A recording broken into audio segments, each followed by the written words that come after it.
வணக்கம். சிவபுராணம் கோளறு பதிகம். மறைந்திட மூடிய மாய இருளை அறம்பாவம் என்னும் அருங்கயிற்றால் கட்டிப் புறந்தோள் போர்த்து எங்கும் புழுவழுக்கு மூடி மலஞ்சோறு உண்பதும் வாயிற் குடிலை மலங்கப் புனல் அணிந்தும் வஞ்சனையைச் செய்ய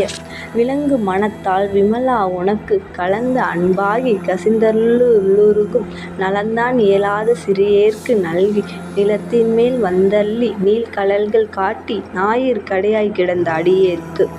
தாயிற் சிறந்த தயவான தத்துவனே மாசற்ற சோதி மலர்ந்த மலர்ச்சுடரே தேசனே தேனார் அமுதே சிவபுரனே பாசமாம் பற்றற்று பாரிக்கும் ஆரியனே நேச அருள் புரிந்து நெஞ்சில் வஞ்சகம் கெடப் போராது நின்ற பெருங்கருணை போராரே ஆர அமுதே அளவிலாப் பெம்மானே ஓராதார் உள்ளத்து ஒளிக்கும் ஒளியானே நீரார் உருக்கி என் ஆருயிராய் நின்றானே இன்பமும்